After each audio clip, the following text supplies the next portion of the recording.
उनसे पूछा वो कब आ रही हैं? अरे वो क्यों आएगी हमसे मिलने भला? उसको दुबई जाना था, वो पहुंच गई। हम तो वैसे भी उसके लिए कोई मायने ही नहीं रखते, हैसियत ही नहीं रखते थे। ऐसा थोड़ी है कि आप उनके लिए बेमायनी है। अगर ऐसा होता तो वो इस तरह से राब्ते में रहते। राब्ते ही तो रिश्ते जोड़ते हैं। बस मुझे उम्र की तरह मत बहलाओ। मेरी बेटी है, उसे मैं बहुत अच्छी तरह जानती हूँ कि उसे अपने सामने किसी की खुशियों की कोई परवाह नहीं है। अपने अलावा किसी की फिक्र नहीं करते। आप ऐसे उल्टा सीधा ना सोचे ना। जब उनके पास वक्त होगा आ जाएंगे आपसे मिलने, उमर से मिलने। मैं चाय बना लेती हूँ इससे पहले कि बुखार चढ़े। ये लें। पहले बाल सुखाओ जाओ। कुछ चाहिए आपको? नहीं बेटा।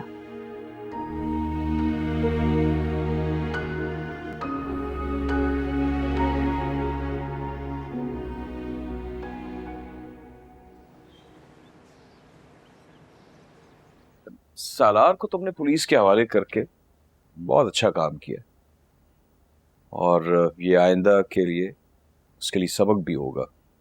और बुराई का अंजाम हमेशा बुरा होता। ठीक कह रहे हैं आप।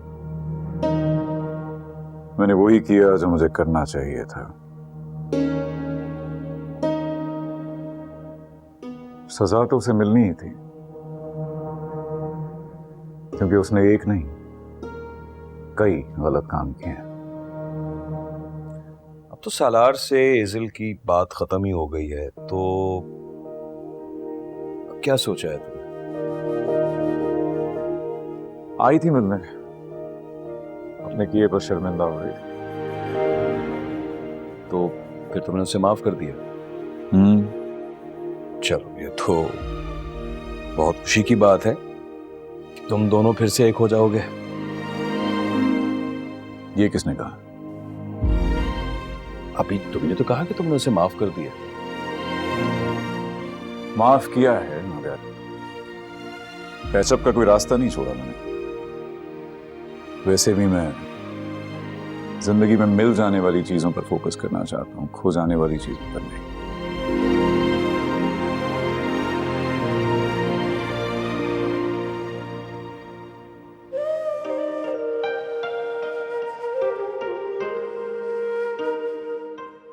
Umar,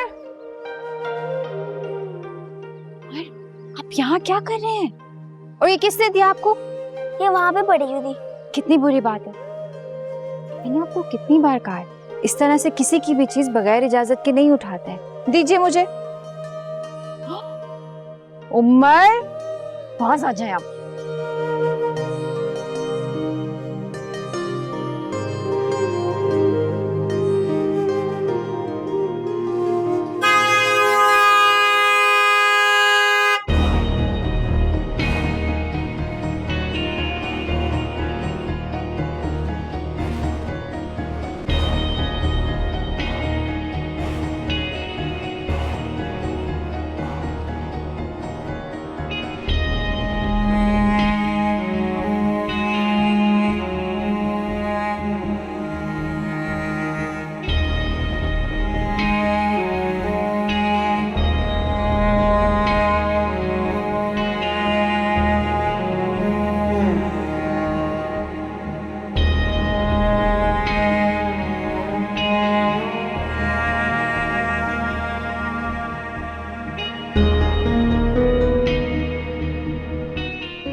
You want it? चलो उमर।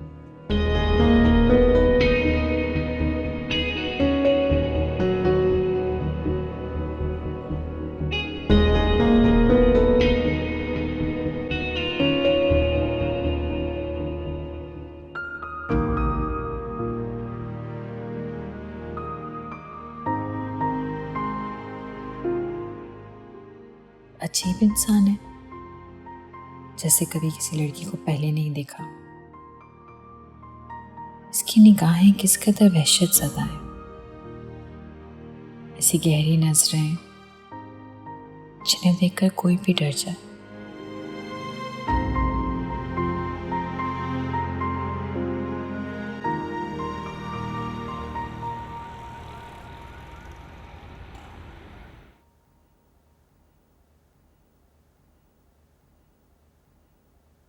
चाय? चाहे तुम क्यों लेकर आई हो? सर्वेंट कहाँ है? जो कुछ हो चुका है उसके बाद मैं तो किसी पे ट्रस्ट नहीं करती। अच्छा, तो क्या तुम और असफन यहाँ शिफ्ट हो रहे हो मुस्तकिल? तुम्हें पता है ऐसा पॉसिबल नहीं। तो आज तुमने बनाई है, कल कौन बनाएगा? किसी पर तो भरोसा करना पड़ेगा ना। एग्जैक्टली किसी पर तो भरोसा करना पड़ेगा, ये तुम्हें समझने की जरूरत है। ठीक है, एजल ने तुम्हारे साथ बुरा किया, तुम्हारे एतमाद को ठेस पहुंचाई, तुम्हें धोखा दिया, बहुत बुरा किया, लेकिन किसी पर तो ट्रस्ट करना पड़ेगा। बात भरोसे की नहीं, मोहब्बत की है, तो अब किसी से नहीं हो पाएगी। मोहब्बत तो तुम्हें किसी से थी ही नहीं। हेजल से मोहब्बत होती ना तो नफरत में नहीं बदलती।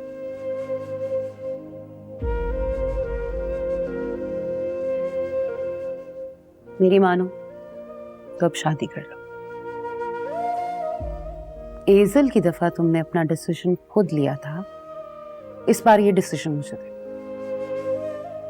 तुम्हें और इस घर को एक ऐसी लड़की की जरूरत है जो जिंदगी से भरपूर हो, जिसकी हंसी की खनक पूरे घर में गूंजे,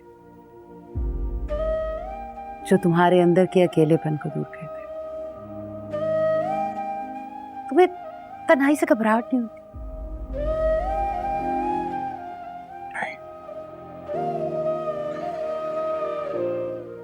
इस तन्हाई से क्या घबराना,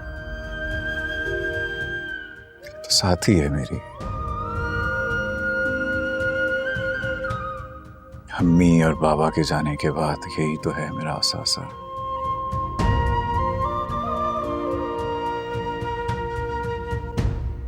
मेरे अंदर बसती है ये तन्हाई,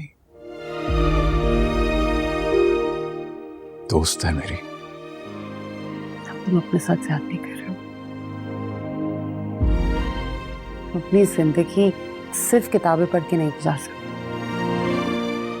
तुम्हारी उम्र लाइफ एंजॉय करने की है, बिल्कुल परफेक्ट एज है शादी करने की, लेकिन वो इन किताबों से बाहर है। तुम जानती हो ज़ारा, जब मैं इन किताबों से बातें करता हूं तो मुझे ऐसा महसूस होता है जैसे मैं बाबा से बातें कर रहा हूं।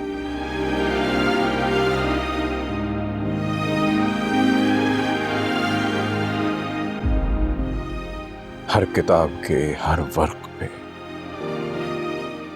उनकी उंगलियों की पोरें महसूस होती हैं।